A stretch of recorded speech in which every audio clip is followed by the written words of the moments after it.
Hello, good morning to all of you. मैंने बताया था आपको प्रेस टूल के बारे में। तो प्रेस टूल जो है आपका क्या है, टॉप प्लेट, बॉटम प्लेट। अब जो है मटेरियल की बारी आती है।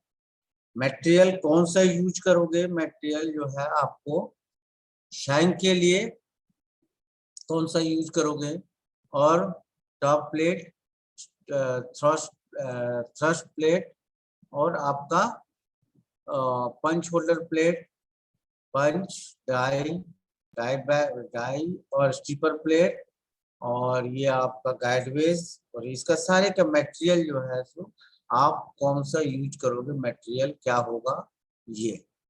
तो अब आता है मटेरियल की बारी। डिजाइन डाटा आई थिंक सभी दे दिया हमने, जितने भी थे डाटा आपको फीड कर दिया हूँ कि ये डाटा है, तो आप लिख लिए अभी। और कुछ आपको पीडीएफ भी मैं दे दिया हूँ व्हाट्सएप पे पीडीएफ भी। तो आप सब लोड कर लेना, पीडीएफ से निकाल लेना। सैंक, अभी सैंक है। सैंक होता है क्या? एमएस का, माइल स्टील का होता है सैंक। सैंक इसलिए एमएस का होता है कि ये मटेरियल डक्टाइल होते हैं, कार्बन परसेंटेज कम होता है, इसकी क्लैंपिंग अच्छी हो। इसके लिए हम क्या यूज करते हैं इसको, आप जो है एमएस का भी यूज कर सकते हैं। जब क्वांटिटी कम हो तो एमएस का यूज कीजिए, और नहीं तो येनेट का भी यूज कर सकते हैं। ठीक है, येनेट का भी इसको यूज कर सकते हैं जब क्वांटिटी कम हो। ठीक है, तो आप इसका यूज कर सकते हैं, एमएस का या येनेट का।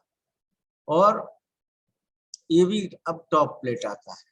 इसलिए हम एमएस का यूज क्यों करते हैं, इसको क्वेश्चन उठता है कि एमएस का यूज क्यों करते हैं। एमएस और ईएन8 का यूज इसलिए करते हैं कि ईएन8 में क्या रहता है कि कार्बन, ईएन8 इमरजेंसी नंबर।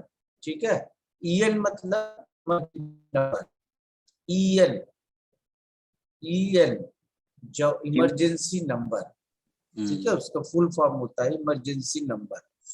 ठीक है, तो ये 8 में कार्बन परसेंटेज 0.4% रहता है, इसीलिए उसका हम यूज करते हैं।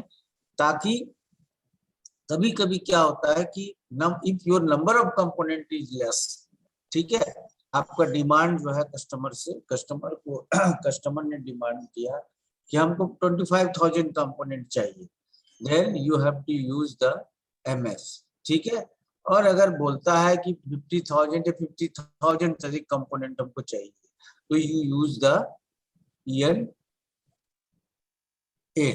है ना। क्यों? आप उसका कारण है। जैसे मान लिए यहाँ से स्क्रूइंग करते हो, किसी मशीन से लेकर के यहाँ से स्क्रूइंग करते हो, क्योंकि ये डक्टाइल मटेरियल एमएस रहता है, ये क्या होगा कि कुछ समय के बाद, आफ्टर 100 कट, और कह सकते हैं 2000 कट के बाद, ये क्या हो जाएगा कि थोड़ा सा लूज पड़ जाएगा। क्यों? क्योंकि डक्टाइल है, जो है बोल्ट आपके इसके अंदर पेनिट्रेट कर गया, और अगर इसमें क्लियरेंस बन गया तो फिर क्या होगा, ये जो है पंच को डैमेज करेगा। इसीलिए हम लोग क्या करते हैं, एमएस का यूज करते हैं, कम जब क्वांटिटी रहे तो। और अगर ज्यादा क्वांटिटी है तो चूंकि हमको स्टॉक ज्यादा लगाना पड़ता है, इसीलिए हम उसको क्या करते हैं कि हम यूनिट का देते हैं। एक बार ग्रिपिंग हो गया तो उसमें जो है आपका एक बार में आपको 25,000 कंपोनेंट या 10,000 कंपोनेंट तो निकाल ही देगा। ठीक है, तो इस तरह से। अब दूसरा है, ये एमएस का यूज करते हैं, ये टॉप प्लेट, एमएस या कास्ट आयरन, हमेशा ध्यान दीजिएगा, एमएस या कास्ट आयरन, दो मटेरियल यूज होता है इसमें, एमएस या कास्ट आयरन, एमएस या कास्ट आयरन। ठीक है, एमएस इसलिए ये माइल स्टील है, लोड इस पे पड़ता है, इसको ये जितना ज्यादा बड़ा है तो ये एमएस का ही रहेगा, और अगर सबसे ज्यादा बड़ा है, मान लिया आपको 1 मीटर 1.5 मीटर की डाई सेट है, तो आप उस केस में जो है कास्ट आयरन का यूज कर सकते हो। ठीक है, उस समय आप कास्ट आयरन का यूज कर सकते हो, क्योंकि लोड इस पे ज्यादा पड़ता है, लोड इस पे जो है टॉप प्लेट और बॉटम प्लेट पे सबसे ज्यादा लोड टॉप एंड बॉटम पे पड़ता है, इसीलिए इसको हम इसकी थिकनेस को भी ज्यादा रखते हैं। आप देखो फार्मूला जो हमने दिया है उसकी थिकनेस को भी ज्यादा रखते हैं, और but it should not be more than your bottom thickness. Bottom thickness से ज्यादा ये नहीं होना चाहिए टॉप प्लेट, ठीक है, उससे कम होना चाहिए। अब रहता है कि ये एमएस का यूज करते हैं, कास्ट आयरन का। आप जब मार्केट में रेडीमेड लेने जाओगे तो आपको कास्ट आयरन का मिलेगा, एमएस का नहीं मिलेगा, कास्ट आयरन, ठीक है। अब रही ये आपका थ्रस्ट प्लेट। थ्रस्ट प्लेट का मटेरियल होता है ईएनेट। क्या होता है? मटेरियल ईएनेट होता है। ईएनेट में क्या होता है? सरफेस हार्ड हम उसको कर सकते हैं, ये हार्डन मटेरियल रहता है, ये सरफेस हार्ड इसको कर सकते हैं। क्यों? क्योंकि पंचेज के जो फोर्सेस रहते हैं वो इसी पे ज्यादा एग्जर्ट होते हैं, इसी पे ज्यादा पड़ते हैं पंचेज के फोर्स अगेंस्ट। जो पंच जो काटता है सीट को, उसके अगेंस्ट में भी फोर्स आएगा, वो क्या करता है? रजिस्ट करता है, रोकता it is also called punch holder plate ना सर? है। पंच होल्डर प्लेट भी बोलते हैं ना सर इसको, थ्रस्ट प्लेट? नहीं नहीं, पंच होल्डर प्लेट नहीं है ये, पंच को होल्ड नहीं करता है ये क्या करता है कि पंच तो यहीं तक है आपका, बस टॉप तक, ठीक है, ये यहाँ तक आपको जो है पंच होल्डर तक ही पंच रहेगा। लेकिन जो फोर्स है, जो इसके अगेंस्ट फोर्स, जो वर्टिकल फोर्स जो हम सीट के अंदर डाल रहे हैं, उसके अगेंस्ट में जो न्यूटन थर्ड लॉ लागू जो होता है वो आपको इस प्लेट पे पड़ेगा। और जब एमएस रखोगे तो क्या होगा? It will be penetrate inside the plate, ठीक है। जब एमएस का आप रखना चाहते हो तो ये क्या करेगा? पेनिट्रेट कर देगा आपको ये प्लेट के अंदर। तो इसीलिए इसको सरफेस हार्ड किया जाता है इस प्लेट को, ताकि ये पेनिट्रेट ना कर पाए, पंच छोटा ना हो जाए, ठीक है। अब मान लिया 10,000 कंपोनेंट कर रहे हैं, तो 10,000 कंपोनेंट आप बना रहे हैं, तो हो सकता है कि 0.1, 0.2 या 0.5 आपका पेनिट्रेट कर जाए, किसमें?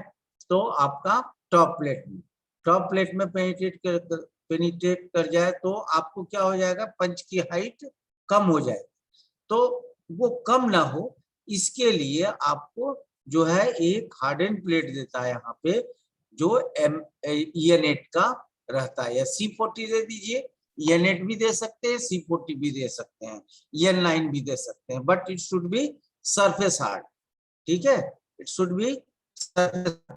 इसका जब सरफेस हार्ड रहेगा तो जो प्रेशर फोर्स जो पड़ रहा है अपवर्ड की तरफ, वो जो है आपका वो रजिस्ट कर लेगा आपको उसके अंदर पेनिट्रेशन होने नहीं देगा, क्योंकि सरफेस हार्ड है, ठीक है। ठीक है जी, हेलो।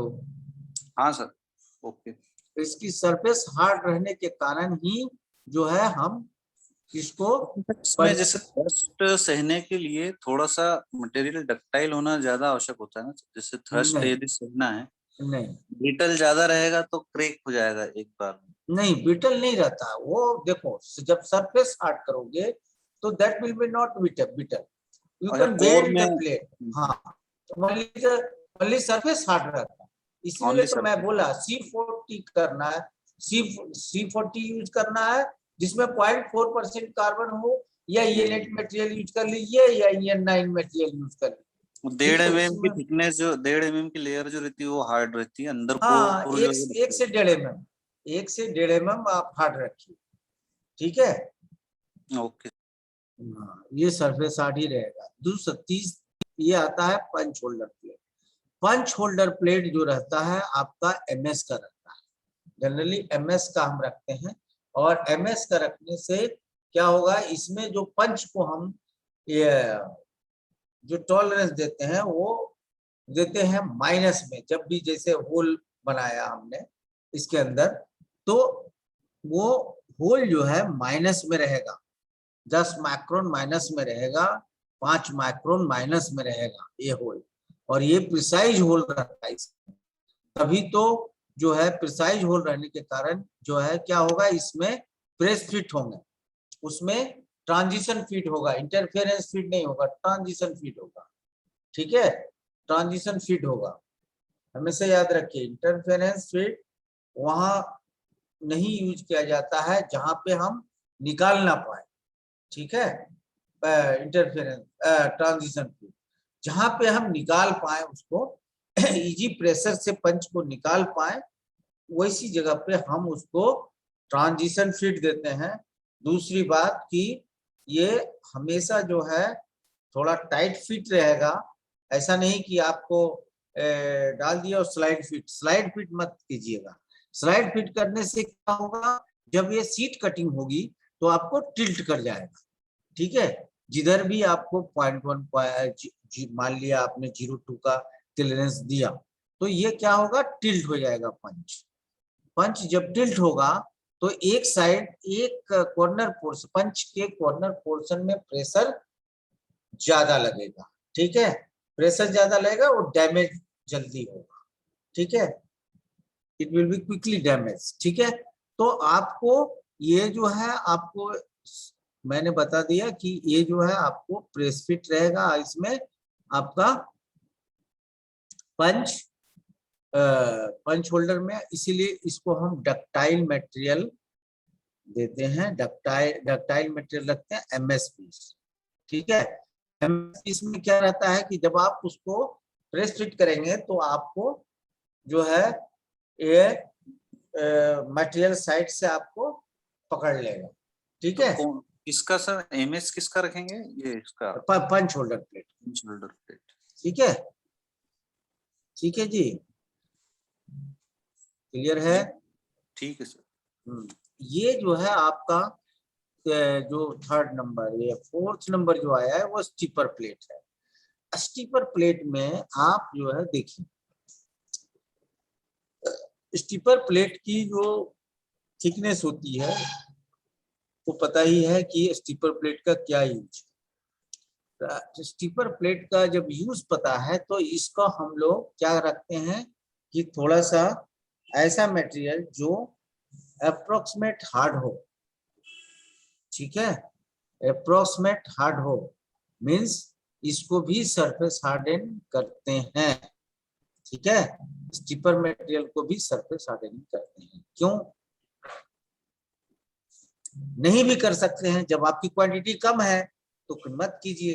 5 लाख कंपोनेंट है या 1 लाख कंपोनेंट है तो कर दीजिए, 1 लाख कंपोनेंट है 5 लाख, इस तरह से तब आप उसको थोड़ा हार्ड कर दीजिए। हार्ड करने मतलब सिर्फ सरफेस हार्ड होगा।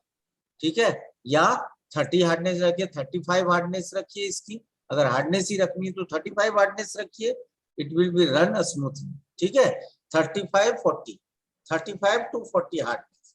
ठीक है, अगर रखना है 35 ब्रिनेल नंबर सर। हाँ, ब्रिनेल नंबर 35 एससीसी बोलते हैं, एचआरसी 35 एचआरसी। रॉक। ठीक है, हाँ रॉक लेगा। और ये आपको आएगा जो बॉल से टेस्टिंग किया जाता है ना, हाँ ब्रिनेल, उसको ब्रिनेल बोलते हैं। हाँ हाँ, तो बॉल से टेस्टिंग होगा। ये त्रिभुज से होता है सर, ये हाँ, ये होता है रॉक पे। तो ये जो है आपको, ये आपका जो है हार्डनेस अगर करना है, हार्ड करना है, अगर 5 लाख 1 लाख कंपोनेंट, अगर कंपोनेंट नंबर ऑफ कंपोनेंट ज्यादा है तो आप इसको ईएनएट का यूज कर सकते हैं। दूसरी चीज कि ये कंटिन्यू रन करता है, हमेशा याद रखिए, ये कंटिन्यू ये स्टीपर प्लेट के अंदर रन करता है। मतलब अगर सीट को आप फीड नहीं करते हैं तो फर्स्ट तो हम जब स्टार्ट करते हैं तो इसको हम 50-100 स्टॉक खाली लगा के देख लेते हैं, तो इसलिए इसकी रनिंग ज्यादा होती है, तो इसलिए इसमें क्लियरेंस बढ़ न जाए। ठीक है, उसके लिए भी हार्ड करते हैं इसको। दूसरी चीज ये क्या करता है कि डाई को सेफ्टी करता है, डाई को सेफ्टी करता है। क्यों? क्योंकि मान लिया आपने 0.1% आपने क्लियरेंस रख दिया डाई में, तो स्टीपर प्लेट की क्लियरेंस क्या होगी? स्टीपर प्लेट की क्लियरेंस क्या होगी? जस्ट आपने जो डाई में क्लियरेंस रखा, मान लिया 0.1, तो स्टीपर प्लेट में 0.5 का क्लियरेंस है।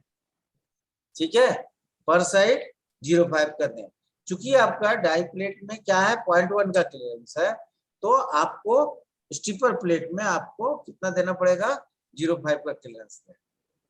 ठीक है, इस तरह से मतलब कि 50% ऑफ द ये क्या नाम है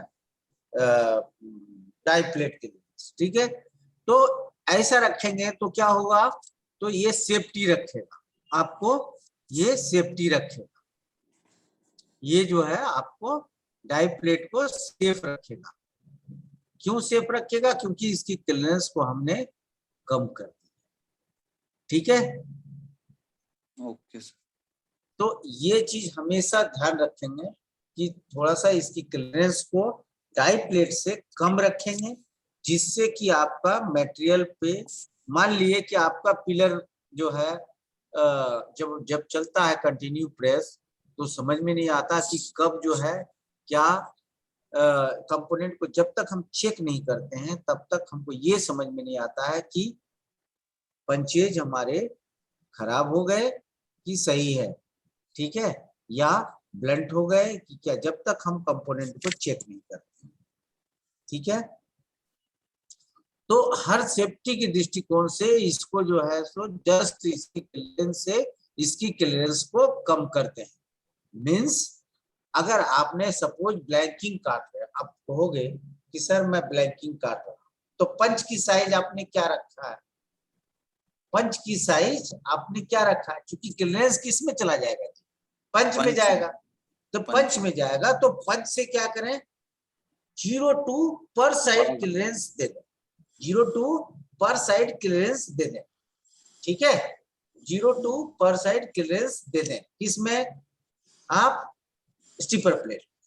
ठीक है, कि ताकि वो स्लाइड उसमें करे। ठीक है, स्लाइड किसमें करेगा, स्टिपर प्लेट में स्लाइड करेगा। दूसरी चीज, जैसे मान लिया आप पियर्सिंग कर रहे हैं, तो पियर्सिंग में क्लियरेंस कहाँ चला जाएगा, डाई, डाई में चला जाएगा क्लियरेंस।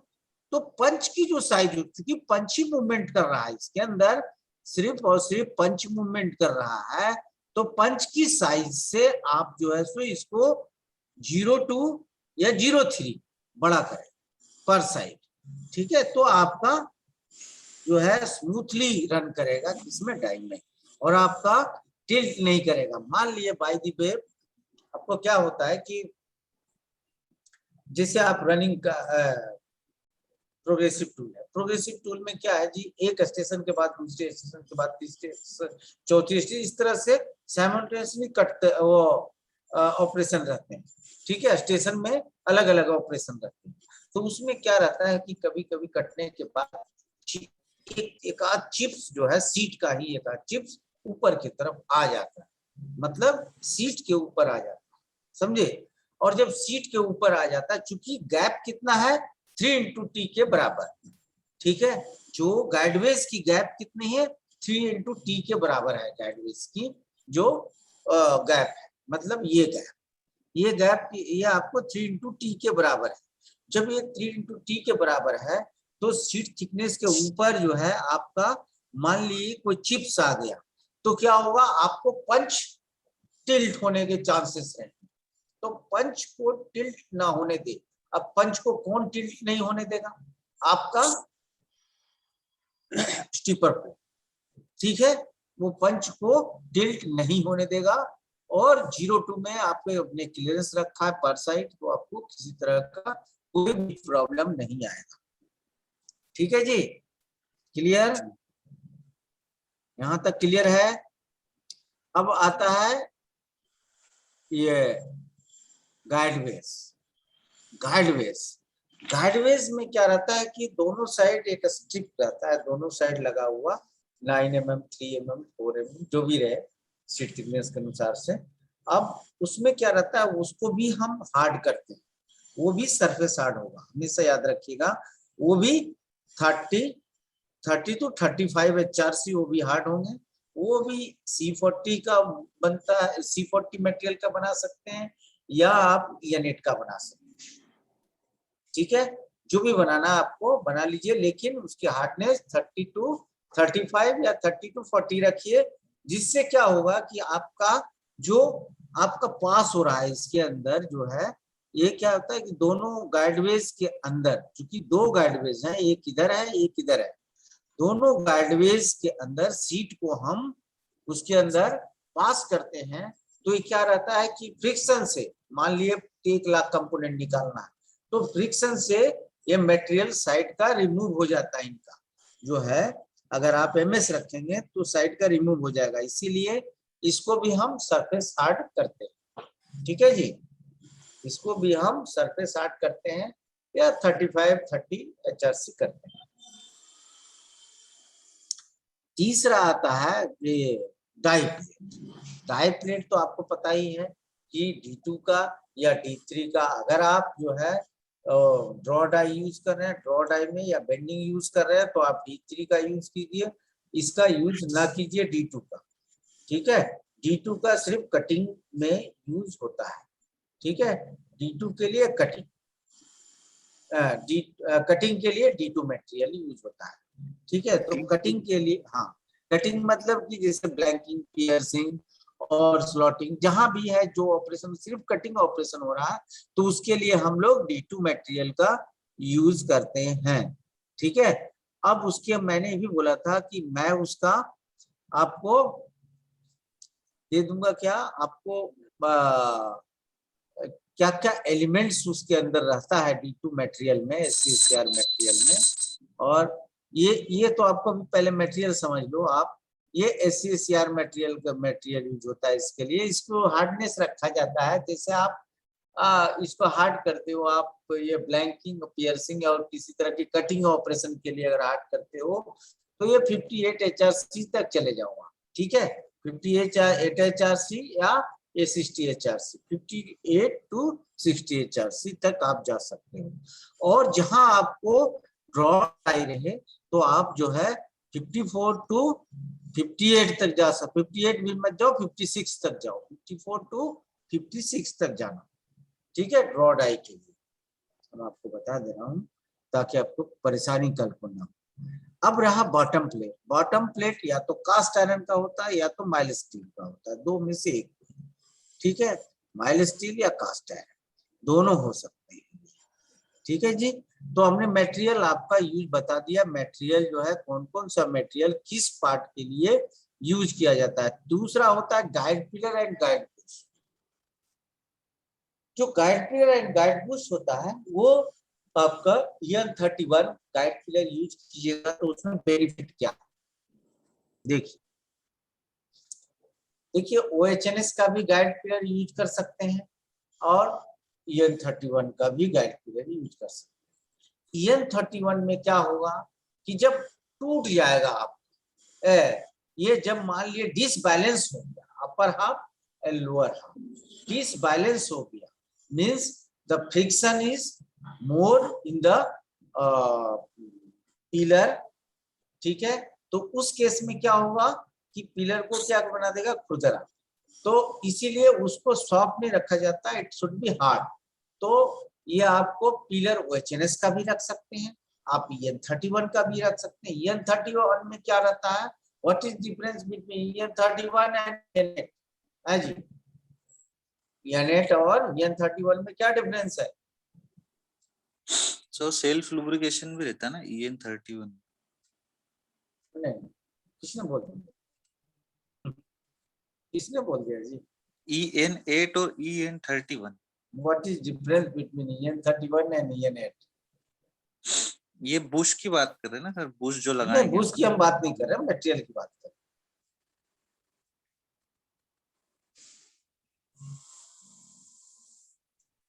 सीधी सी बात है यहाँ यार कि EN8 में कार्बन परसेंटेज इज लेस इसमें एंड, तो 0.4 रहता है EN8 हाँ हाँ, और और इसमें जो इसमें है कार्बन परसेंटेज ज्यादा ज्यादा रहते है। हैं। हाँ वो तो है। तो ये तो रहता है, तो आपको जिसमें कम रहता है कार्बन परसेंटेज उसको सिर्फ सरफेस हार्ड करते हैं, पता है? हाँ सर। ठीक है ना, सिर्फ सरफेस हार्ड करते हैं। तो इसको हम डिफरेंस, मेन डिफरेंस ही जो EN8 मटेरियल है उसको हम सिर्फ सरफेस हार्ड कर सकते हैं, बट EN31 मटेरियल को हम डीप हार्डनिंग करते हैं। ठीक है, सरफेस हार्ड नहीं होता, ये डीप हार्ड होता है। ठीक है जी, ओके सर। ये याद रहना चाहिए हमेशा। दूसरी चीज कि ये तो हो गया आपका इससे रिलेटेड, आपका मटेरियल से रिलेटेड आपके सारी थ्योरीज कंप्लीट है, खाली एलिमेंट्स देना है भी आपको। एक मिनट, क्या क्या एलिमेंट्स इसके अंदर।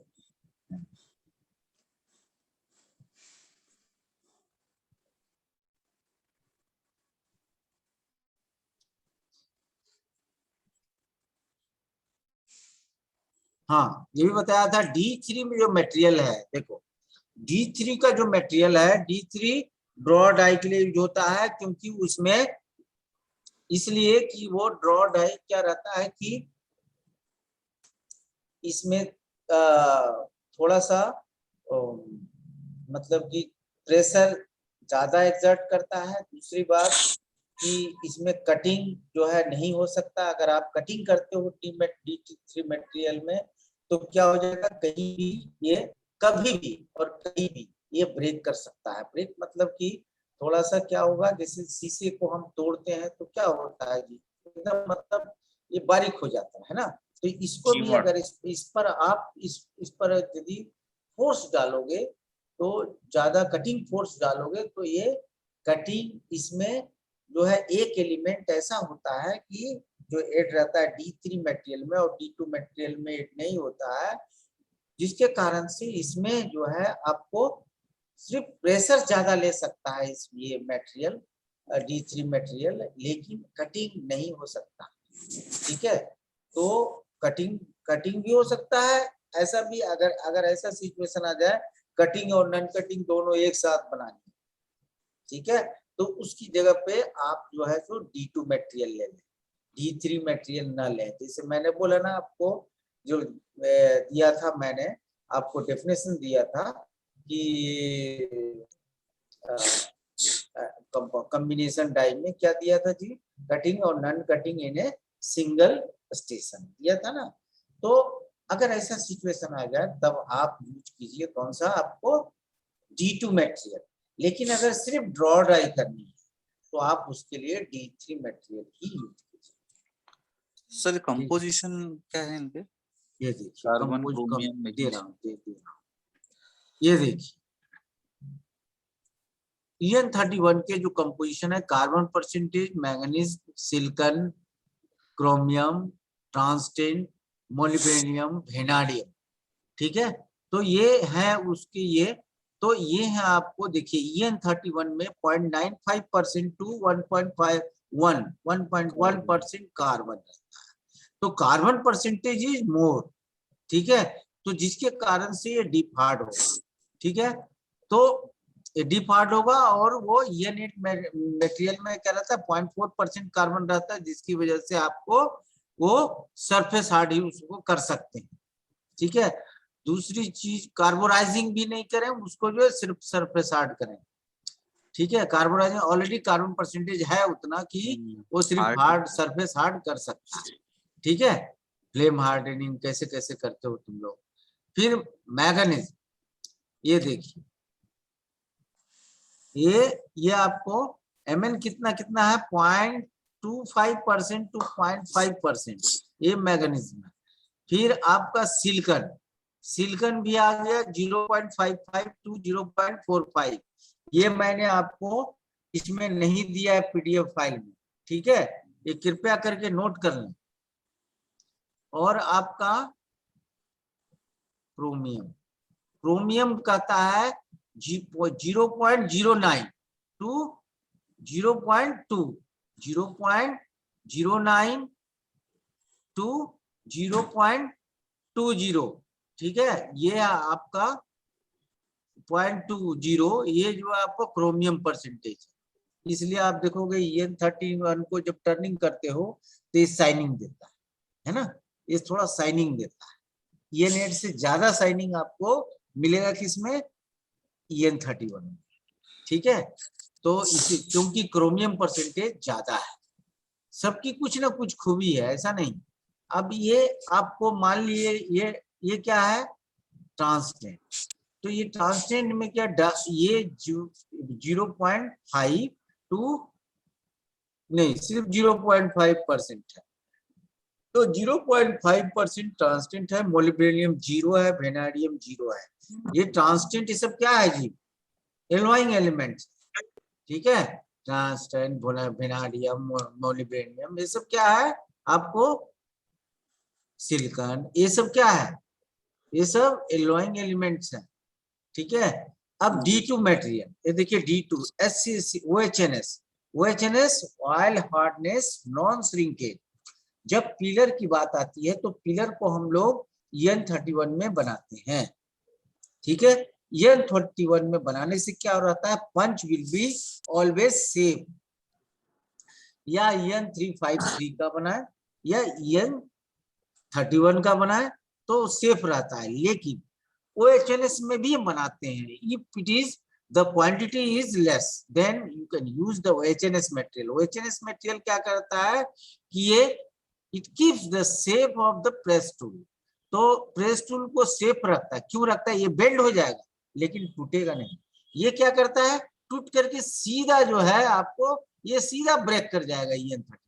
OHNS ब्रेक नहीं करेगा, ठीक है। OHNS ब्रेक नहीं करेगा, ये बेंड हो जाएगा, ठीक है। क्योंकि इसमें क्या है कि आपको कौन सा परसेंटेज, आप देखिए यहाँ मैग्नीशियम क्या है 1.5% है, ये 0.22, यहाँ सिलिकॉन क्या है 0.22%। EN31 में सर क्रोमियम कितना है? 0.097.20। EN31 में है 0.09 to 0.2, ठीक है। और आपका ट्रांसटेंट ये जो है आपको ट्रांसटेंट जो है 0.5, बस 0.5 ही, ठीक है। और OHNS में भी देखिए आप, ठीक है सर, आपको ये तो हमने ले लिया इसका स्क्रीनशॉट। हाँ हाँ ठीक है, पहले आप समझ लीजिए। इसमें जो है देखिए आपको यहाँ पर मैग्नीशियम 1.5% है, यहाँ पर कितना है 0.25%। तो क्या रहता है, जो बेंडिंग नेचर है वो इसमें कम रहता है, ठीक है। ये क्या करता है, after hardness the bending nature it loss the bending nature, ठीक है। लेकिन यहाँ पर जो है बेंडिंग नेचर मैग्नीशियम रहने के कारण ये बेंडिंग नेचर बना रहता है, ठीक है। हेलो, बेंडिंग नेचर बना रहता है। अब ये सिलिकॉन, सिलिकॉन क्या करता है जी, आपको देखिएगा जिसमें सिलिकॉन परसेंटेज ज्यादा रहता है वो क्या करता है वो शाइनिंग ज्यादा देता है, ठीक है। तो EN31, हेलो, हाँ D2 मटेरियल। अब D2 मटेरियल में आते हैं, ये आपका 0.8%, ये आपका वेनाडियम है। यहाँ पर D2 मटेरियल और D3 मटेरियल में क्या डिफरेंस है? D2 मटेरियल में मोलिब्डेनम है और ये आपका D3 मटेरियल में मोलिब्डेनम नहीं है, ठीक है। ये मोलिब्डेनम करता क्या है, इसका फंक्शन क्या है? इसका फंक्शन ये है कि जब हम कटिंग ऑपरेशन करते हैं तो जैसे मान लिए कि कटिंग ऑपरेशन के बाद आपका एज बेंड हो जाता है, एज जो है आपका ब्रेक कर जाता है। एज अगर ब्रेक करता है तो दूसरा एज इजीली आ जाए, समझे कि, तो दूसरा एज मतलब कि ये जो है ये मोलिब्डेनम का काम है कि एक एज के बाद दूसरा एज, कटिंग एज इजिली आ जाए, इसके लिए मोलिब्डेनम वहां यूज किया जाता है 0.8% मोलिब्डेनम। लेकिन D3 में ये नहीं है। आप जब ये चिपअप होगा, जब आपका D3 चिपअप होगा तो डीपली चिपअप होगा और इसलिए इसको चिपअप होगा, डीपली चिपअप होगा, फिर आप रिमूव करोगे मटेरियल को तो आपको ज्यादा रिमूव करना पड़ेगा मटेरियल को। इसमें जो है आपको कम रिमूव करना पड़ेगा, जिस जगह पे कटिंग हो रही है सिर्फ उसी को रिमूव करना है इसमें। लेकिन यहाँ जब चिपअप होगा तो आपके जो है थोड़ा सा 2 से 3 mm डाउन करना पड़ेगा। यहाँ पर जो चिपअप होगा सिर्फ आपका 0.2, 0.1 व 0.05 से लेकर के चिपअप होगा। यहाँ पर इस केस में D2 में 0.05 से लेकर के और आप 0.5 तक चिपअप हो सकता है, ज्यादा नहीं हो सकता। यहाँ पे क्या है, चिपअप जो है ज्यादा हो जाएगा आपका, ज्यादा डीप तक चिपअप होगा। इसीलिए इस मटेरियल को हम कटिंग में यूज नहीं करते हैं D3 मटेरियल। D3 मटेरियल का यूज हम ड्रॉ डाई में, D3 का मटेरियल हम कटिंग के लिए यूज नहीं करते। ठीक है, अब ये हाई स्पीड स्टील, ये हाई स्पीड स्टील एक्चुअली जो है आपने पढ़ा होगा शायद, आपको 4th सेम या 3rd सेम में आपने पढ़ा होगा। इस्तेमाल होता है, टूल में भी इस्तेमाल होता है, टूल स्टील भी बोलते हैं। ये आपने कटिंग, ये आप कटिंग टूल जैसे आपका बिट हो गया है ना, HSS बिट, तो HSS बिट भी आप यूज किए होगे, तो उसमें एक 3 टाइप के होते हैं। HSS बिट के जो मटेरियल होते हैं वो 3 टाइप के होते हैं। कौन कौन? ट्रांसटेंट बेस, मोलिब्डेनम बेस और कोबाल्ट बेस। क्रोम, हाँ ठीक है, मोलिब्डेनम बेस, ट्रांसटेंट बेस और कोबाल्ट बेस। ठीक है, 3 टाइप के मटेरियल होते हैं। तो यहाँ पर देखो कोबाल्ट बेस, देखो यहाँ मैं क्लियर कर दिया हूँ। कोबाल्ट क्या है? ये अदर में 5% कोबाल्ट आ गया। तो कोबाल्ट बेस का हम ऐसा करें कि मटेरियल तो होता है, बेस होता है कोबाल्ट बेस का, ठीक है, लेकिन हम M35 या M4 42 इसमें ना जा करके आप जो है यूज करें या तो फर्स्ट या तो सेकंड। ठीक है, 3rd और 4th ना यूज करें। ठीक है, क्योंकि मोलिब्डेनम इसमें भी ज्यादा है। ठीक है, तो मोलिब्डेनम अगर ज्यादा है तो ये जो है आपका की कटिंग के लिए ज्यादा यूज होगा। समझे, मोलिब्डेनम यहाँ भी 5% है, तो M2 यूज कर सकते हैं, M2 से M15 तक जाए, ये यूज ना करें। ठीक है, अब आता है, ये तो मटेरियल की बात हुई है, हटाइए इसको, मटेरियल की बात। इसमें किसी को डाउट है तो बताइए। नहीं ना? अब आते हैं, सीधा आते हैं हम इस पे। ये D2 को सर क्या बोलते हैं? HCHER ना? D2 को HCHCR, high carbon high chromium. हाँ, और OHNS means oil hardness non shrinkage. ठीक है, लिख लीजिए, OHNS oil hardness non shrinkage, और ये जो है आपको हाई कार्बन हाई क्रोमियम, ऐसे हाई स्पीड स्टील। नाउ अब ये आता है आपको, ये देखिए यहाँ पर क्या है, आपको ये जो है सिंपल बनाया, सिंपल टूल, ये है आपका वाशर। देखिए कटिंग, ये कंपाउंड टूल जिसको कहते हैं आप, कंपाउंड टूल। ठीक है, कंपाउंड टूल में क्या हुआ आपका, देखिए यहाँ पे आपका क्या है कि ये पंचेज हैं। पंच किसके हैं? ब्लैंकिंग के पंच के हैं। ठीक है, लेकिन ये पियर्सिंग का डाई भी है। समझे, ये पियर्सिंग का डाई भी है, और पियर्सिंग के पंच, ब्लैंकिंग के पंच भी है। दोनों एक ही में है, दोनों एक ही डाई में, डाई वो आपका पंच भी रहेगा, ब्लैंकिंग के पंच भी रहेंगे, और पियर्सिंग के डाई भी रहेंगे। तो ये हमेशा याद रखिए कि लैंग्वेज जर्मन में क्यों है सर ये? जर्मन बुक से लिया गया है। अच्छा, जर्मन बुक लिया गया है, इसीलिए जर्मन में है। अब जर्मन बुक को तो ये नहीं कहेंगे कि आप इसको ट्रांसलेट करो। ठीक है, हमको आपने देख के समझना है कंपाउंड कि डाई में आएगा ना सर ये दोनों? ये तीनों एक में दिखाया है आपको। देखिए यहाँ पर दिखाया क्या कि सीट को हम फिट कर रहे हैं, दूसरे में दिखाया कि हम कटिंग कर रहे हैं, तीसरे में दिखाया कि ये अपवर्ड डायरेक्शन में जा रहा है आपका।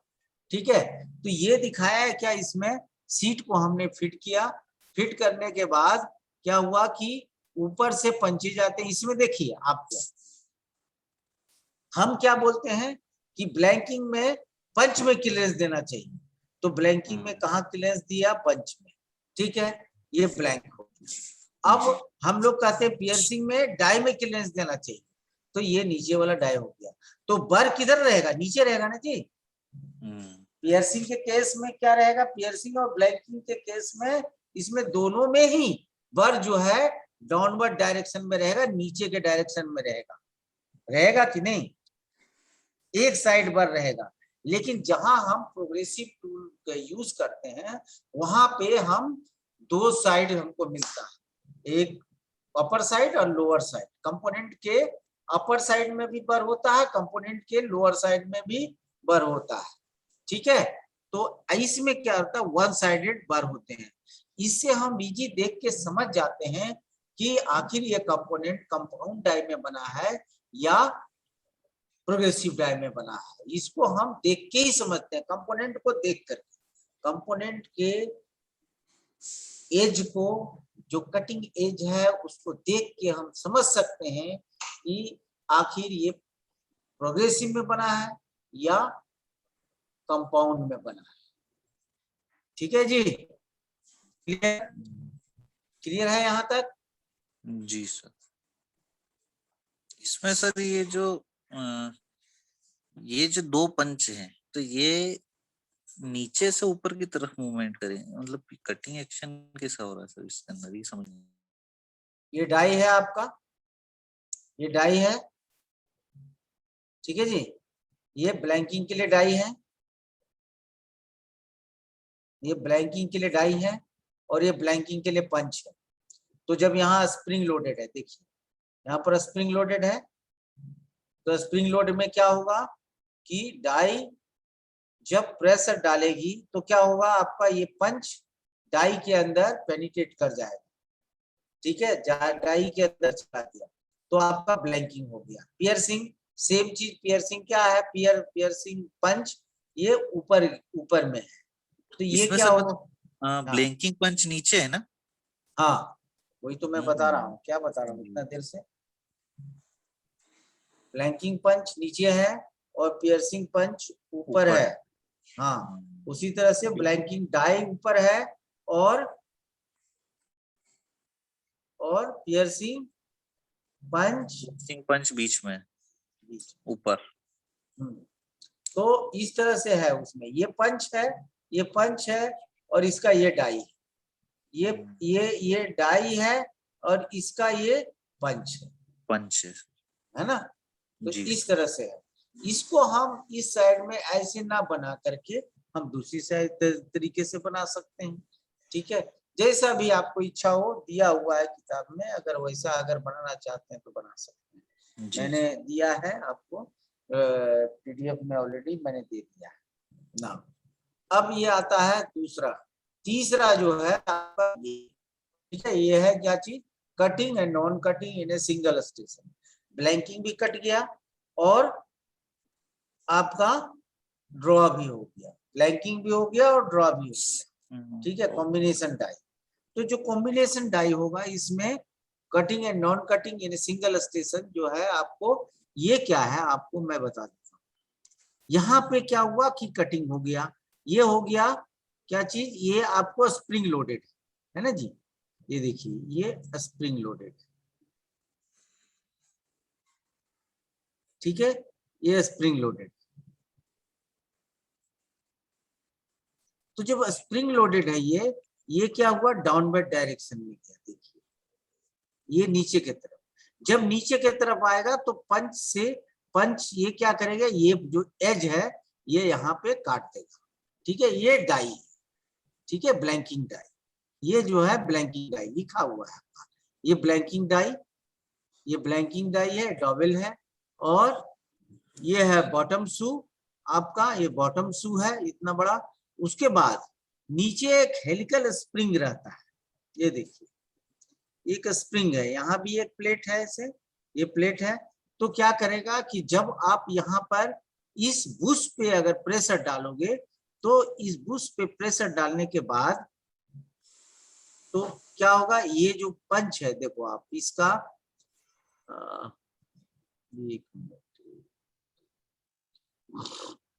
ये क्या है, ब्लैंकिंग पंच है आपका।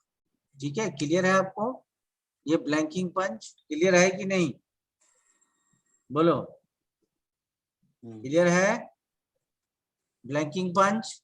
हाँ सर, नीचे है। ये है, नहीं ब्लैंकिंग पंच, ये देखिए ये ब्लैंकिंग पंच है। अच्छा, ऊपर है। हाँ, ये ब्लैंकिंग पंच ऊपर है। ठीक है, ये नॉकआउट रॉड है, नॉकआउट रॉड ये है, इसके द्वारा हम कंपोनेंट को बाहर निकाल लेते हैं, बस ये नॉकआउट रॉड है। जो मशीन में लगा रहता है, मशीन में लगा रहता है, वो क्या करता है कि उसको नॉकआउट करता है बाहर का। जब ऊपर की तरफ जाएगा तो उसको प्रेशर दे देगा इसको, जब प्रेशर देगा इसको तो ये डाउनवर्ड डायरेक्शन में फिर कंपोनेंट आपका बाहर आ गया। तो ये आपका ब्लैंकिंग पंच हो गया। नाउ ये ब्लैंकिंग पंच ये हो जाएगा आपका ब्लैंकिंग पंच, ये हो गया एज वेल एज द ये ड्रॉ डाई भी है, दोनों है, ड्रॉ डाई भी है, ब्लैंकिंग पंच भी है, दोनों एक ही में है। ठीक है, blanking punch and draw die, ठीक है, ड्रॉ जिसमें हो रहा है वो दोनों ही एक ही पंच में है। ठीक है, लेकिन जब ब्लैंकिंग पंच यहाँ है तो डाई यहाँ होना चाहिए, तो ये डाई है, ब्लैंकिंग डाई है, डाई, और ये जो है पंच का काम कर रही है, ये पंच। ठीक है, ये पंच है जो आपको ये इंटरनल शेप तैयार कर, ये बनाता है internal shape of the draw component. ठीक है, तो ये आपका ये हो गया। अब ये क्या चीज है, ये बुश है। ये बुश क्या होगा कि अप एंड डाउन करेगा, अप एंड डाउन करेगा, ये चला जाएगा यहाँ तक, ये डाई के ऊपर सरफेस तक। ठीक है, डाई के ऊपर सरफेस तक चला जाएगा ये पोर्शन। तो क्या होगा, फिर हम उसको दूसरी सीट हम फिट कर सकते हैं। पहले फर्स्ट ये सीट फिट कर रहे हैं, सीट के बाद क्या होता है कि इसमें कटिंग होती है, पहले कटिंग होने के बाद फिर ड्रॉ होता है। तो ये देखिए नीचे एक पिन लगा हुआ है, ये क्या करता है कि जो जो आपका मान लिए कि आपका कंपोनेंट यहाँ रह गया, मान लिए में आपका पंच में लगा रह गया, तो ये क्या करेगा, जो बुश रहेगा वो स्टिपिंग कर देगा आपको, इजेक्शन कर देगा, है ना। तो इजेक्शन का काम करती है बुश, दो काम करती है, एक इजेक्शन का काम करती है, दूसरा काम करती है कि आपका जो है आपका जो ब्लैंकिंग पंच है उसके साथ ये प्रेशर ऑलवेज बना करके रखे। ठीक है, ये चूंकि स्प्रिंग लोडेड है तो ये एक प्रेशर डेवलप करेगा सीट पे, जो प्रेशर आपको काम आएगा कि सीट जो यू बेंड हुआ है इसमें किसी तरह का कोई भी कहीं पे मान लिए कि ये साइज कम और ज्यादा ना हो जाए, तो ये प्रेशर वर्क करता है इसमें। ठीक है, तो ये प्रेशर वर्क किया इसमें। ठीक है, ये क्लियर है आपको, क्लियर है ड्रॉ डाई? नहीं क्लियर है तो बताता हूँ। इसमें वर्कपीस सर नीचे दिया हुआ है, ये गोल बन रहा है, वर्कपीस नीचे दिया है, गोल बन रहा है, बट बनेगा। हाँ ड्रॉ डाई है, ये नीचे जो है बंद है, ऐसा नहीं कि नीचे ओपन है। ठीक है, तो ड्रॉ डाई ओके है ना। तो इसी तरह का जब हम इसको बाहर निकालेंगे तो यही आएगा, मतलब केप है सर, ये केप जैसा है कुछ। हाँ। तो यही प्रोसेस से आप ग्लास भी बना सकते हैं। ठीक है जी, यही प्रोसेस से ग्लास भी बना सकते हैं। बाकी इन्वर्टेड डाई बना दें तो आपको जो है ये ग्लास में क्या होता है कि हम कटिंग अलग करते हैं, ऑलवेज ग्लास जब बनाते हैं तो हम उसको ब्लैंकिंग अलग से करते हैं और सिर्फ ड्रॉ डाई एक साइड करते हैं।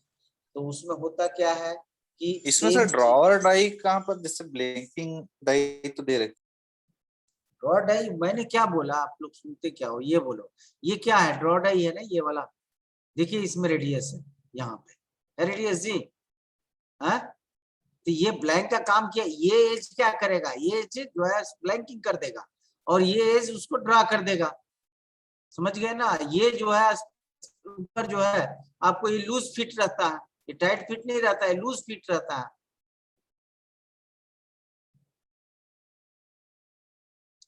ये क्या है, ये ब्लैंकिंग पंच भी है और ड्रॉ डाई भी है, ब्लैंकिंग पंच भी है और ड्रॉ डाई भी है। ठीक है, इसमें दोनों ऑपरेशन हो रहे हैं। ठीक है जी। हाँ सर। सर इसमें मतलब ये नीचे से कुछ डेप्थ तक हॉलो रहेगी ना सर, यहाँ ये से ये यहाँ से यहाँ तक ये पंच आप बोल रहे पंच ही डाई है। तो पंच में नीचे सब जगह भी तो ना, जो अपना ड्रॉवर पंच है वो अपने ब्लैंक को ऊपर की तरफ ले करके जाएगा जैसे, तो उस पंच में मतलब ये वाला जो ब्लैंकिंग ये पंच है, पंच है ना, ये पंच।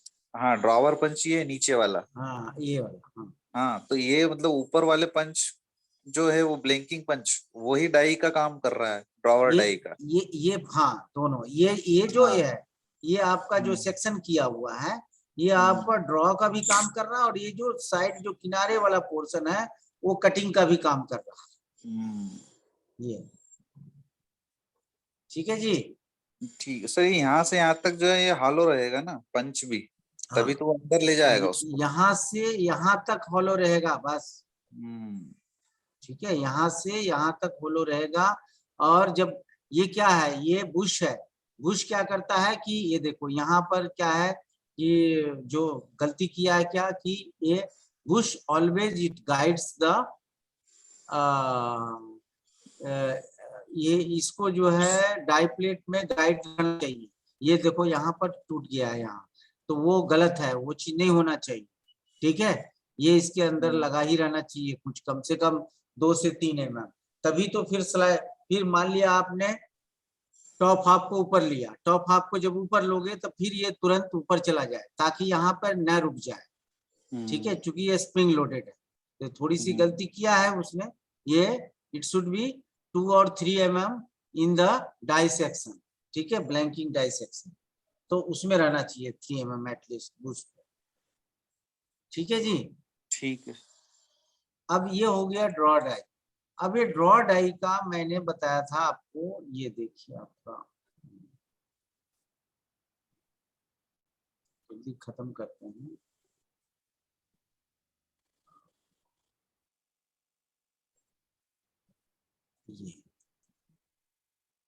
ये देखिए, ये तो फार्मूला सबके पास होगा। ये फार्मूला है कि नहीं है? ये वाला नहीं सर, दूसरा लिखाया था, थंब नहीं रूल वाले लिखा है। नहीं, ड्रॉ डाई का, ड्रॉ डाई नहीं सर ये वाला नहीं, आपके पास नहीं है फार्मूला? ये वाला नहीं लिखवाया सर आपने। नहीं ये लिखवाया नहीं ड्रॉ, मैंने, लेकिन ड्रॉ डाई का ये फार्मूला है कि नहीं? नहीं सर ये वाला नहीं। आप लोग को पता है कि नहीं ड्रॉ डाई का ये? हाँ, ये वाला सर जी ये जो पेज आप शेयर कर रहे हैं पहले मतलब देखा नहीं ये वाला पेज। अच्छा ठीक है। ये क्या है कि ये ब्लैंकिंग साइज निकालने की क्या होता है कि हम ड्रॉ डाई में रिवर्स की तरफ जाते हैं, रिवर्स इंजीनियरिंग, उसमें रिवर्स इंजीनियरिंग चलता है। ठीक है, पहले ड्रॉ डाई बनाते हैं और फिर आप ब्लैंक काटिए। ठीक है, जब आपको लग जाए कि हाँ ब्लैंक साइज ये होगा और ड्रॉ साइज ये होगा, if it is not draw deep draw, तब जो है सो अगर डीप ड्रॉ नहीं है तब आप जो है सो आप कॉम्बिनेशन डाई में जा सकते हैं। लेकिन अगर डीप ड्रॉ है तो please don't go in the combination die, you have to check by this ये फार्मूला कि आखिर ये डीप ड्रॉ है कि नहीं है। तो ये क्या है, डी निकालने का क्या है, D is a blanking size of the draw cup. Cup की जो ब्लैंकिंग साइज होगी वो क्या होगी, उसका निकालने का फार्मूला है। ठीक है, तो ये फार्मूला आप जो है यूज कर लेंगे हर एक लोग, ये फार्मूला इसमें सब कुछ दिया है, आप यूज कर सकते हैं ये फार्मूला। अब आता है कि आपको, जैसे मान लिए कि आपको एक ड्रा होगा कि नंबर ऑफ ड्रा होंगे, कितने ड्रा होंगे। ठीक है, ये देखो, अगर if h by d, h क्या चीज हुआ, the height of the component. ठीक है, d, d क्या हुआ, diameter, d is a shell diameter, मतलब कि जो, हाँ जो आपका सेल डायमीटर जो रहेगा वो। ठीक है, एक्सटर्नल डाया। ठीक है, तो जो डाया है वो उसका रेशियो निकालेंगे, तो if it is 0 up to the 0.75, the ratio is, if it is 0.75 then you have to do the one draw। और वन ड्रा जब करेंगे, जब सिंगल ड्रा हम करेंगे तो फिर आपको सिंगल ड्रा, फिर अभी आपको इसमें देखिए फर्स्ट ड्रा कितना परसेंटेज करेंगे, 40%। क्या है इसमें लिखा हुआ है 40% ही ड्रा करेंगे फर्स्ट ड्रा में, ठीक है जी।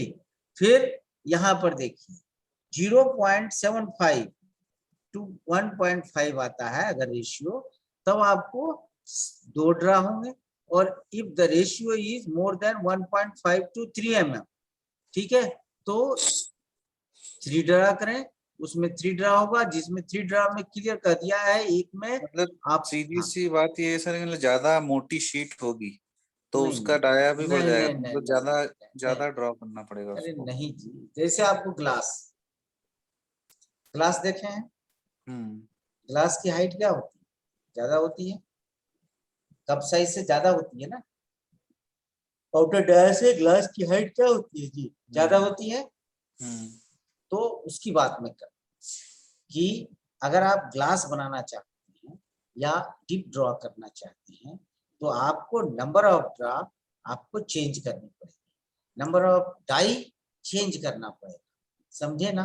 फर्स्ट डाई में एक ही डाई में नहीं बनाना, एक ही हाँ, स्ट्रॉ में वही नहीं वही मेरा बनाना। कहने का अर्थ वही है सर कि मतलब उसको 3-4 डाई में बनाना पड़ेगा, हाँ डेप्थ बढ़ाते बढ़ाते हाँ बढ़ाते हाँ हाँ बढ़ाते हाँ उसको हाँ हाँ। तो 4 इसीलिए जो टोटल देखिए, अ, ये जो दिया हुआ है नंबर ऑफ ड्रा के लिए दिया हुआ है, कितनी ड्रा हम करेंगे, लेकिन जो और जो दिया हुआ है आपको first draw, second draw and third draw, ये जो दिया हुआ है रेशियो, ये जो दिया हुआ है फर्स्ट ड्रा में 40% करेंगे। फिर जब आप मान लीजिए जिसकी 2 ड्रा करनी है, मान लीजिए इतना इतना के बीच में आया, तो जब इतना के बीच में आएगा तो नेचुरल है कि डिप ड्रॉ है, तो जब डिप ड्रॉ है तो आप क्या करेंगे 40%, जो 40% क्या बोलता है, 40% ऑफ द ब्लैंक साइज, ठीक है, 40% of the blank size in first draw में करेंगे, और 25% ऑफ द सीट जो है सो आप क्या करें कि आप सेकेंड ड्रॉ में करें, जो सीट की जो ब्लैंक साइज रहेगी उसका 40% और इसका 25%, ठीक है, सेकेंड ड्रॉ में 25%। तो ये एक डाई आया, दूसरा डाई एंड तीसरा डाई, फिर 3 ड्रॉ में आपको 40, 25 और 15, फिर 4 ड्रॉ में आपको 4 ड्रॉ करनी है, तो इसमें 4 डाई लगेंगे, तो इसमें 40% पहली डाई में कीजिए, दूसरी डाई में 25%, तीसरी डाई में 15% और चौथी डाई में 10%। इस तरह से आपको बढ़ना पड़ेगा, नहीं तो आपने 100% आपने कर दिया इसमें सर तो जैसे कंपोनेंट बनाएंगे तो इसको कंपोनेंट को थोड़ा सा हीट भी करना पड़ता है क्या, मतलब जैसे ड्रॉ करने के लिए आसानी से हो जाए ताकि वो, हाँ, जैसे ग्लास को तो सर अपन नहीं गर्म नहीं करके एक बना, मिनट, लोगों ने कहा होगा, ये हीट ट्रीटमेंट में एलिनिंग कैसे करते हैं, एलिनिंग एनीलिंग तो सॉफ्टनिंग के लिए करते हैं सर, सॉफ्टनिंग मशीनेबिलिटी करने के लिए बढ़ाने। करते हैं ना, तो हम्म। इसीलिए इसको एलिनिंग किया जाता है, समझे, हम्म। सीट को एलिनिंग किया जाता है, जब एलिनिंग करेंगे तो सॉफ्ट कंडीशन में आएगा जी, हम्म। तब हम उसको नंबर ऑफ ड्रॉ बढ़ा सकते हैं ना, हम्म। है ऐसे। जी सर। ऐसे डीप ड्रॉ का जो है स्पेशल सीट भी मिलता है, देखिए डीडी का मिलेगा डीप ड्रॉ, फिर डीडीडी, हाँ, और जो excess draw, extra extra deep draw भी रहता है, तो सबका सीट अलग अलग होते हैं।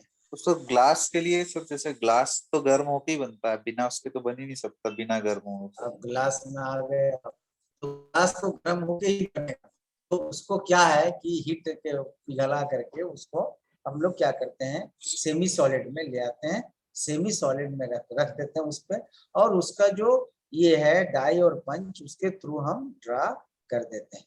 उसमें ओके क्या सर। रहता है कि उसकी टेम्परेचर कितनी होनी चाहिए सेमी सेमी सॉलिड में, तो उसकी टेम्परेचर को वाकई मेंटेन बिलो करते हैं। Melting temperature.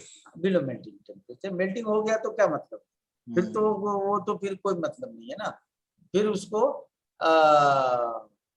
ठंडा होने देते हैं, फिर ठंडा या तो हम एयर के थ्रू करें उसको, या तो ये भी सीट को भी जो है ऐसे सीट को जो डक्टाइल मटेरियल है उसको तो करने की जरूरत नहीं है, लेकिन जो हार्ड मटेरियल है उसको आप ये हीट करना ही पड़ेगा, ठीक है, हिट करके आप उसकी जो है डक्टिलिटी को आप उभार सकते हैं, आप उसमें उसकी सॉफ्टनेस को आप ला सकते हैं। तो इसीलिए हीट करते हैं लोग मटेरियल, जैसे हो गया आपका ब्रास का मटेरियल या ये सब मटेरियल जब यूज करते हैं तो हीट करके यूज करते हैं। ठीक है, जैसे बड़े बड़े डिप बनते हैं आप देखे होंगे, जैसे आपका लाइट जो आपका ये लाइट देता है, बेड लाइट भी करते हैं, वो भी जो बेड के बगल में लाइट रहता है उसको भी, या टेबल लैंप भी रहता है, एक से एक टेबल लैंप आप देखेंगे सब डिप ड्रॉ से बनता है। सब जो है सीट को डिप ड्रॉ से कर, सीट जो है ब्रास की सीट को डिप ड्रॉ कर देता है। उससे आपको देखिएगा एक से एक आपको कलर में मिलेंगे, एक से एक आपको ब्रास में मिलेंगे। जितने भी लाइट का जो ऊपर का जो पोर्शन रहता है सब सीट के रहते हैं। ठीक है, ये सब सारे जो है आपको मिलेंगे मार्केट में, आप देखेंगे ये सब है अवेलेबल।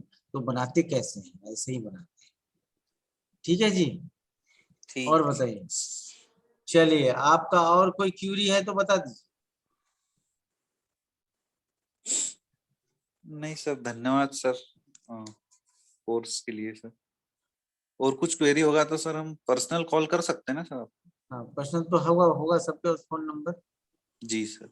हाँ, तो आप कॉल कर लीजिए। ठीक है, कॉल कर लीजिए, नहीं तो यहाँ आ जाइए तो आपको ज्यादा बेनिफिट होगा। ठीक है, ठीक जी है जी। Sir. Okay sir, thank you. Okay, bye. Thank you so much.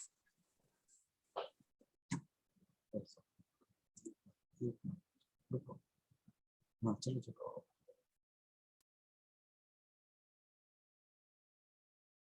आज आखिरी था ना सर?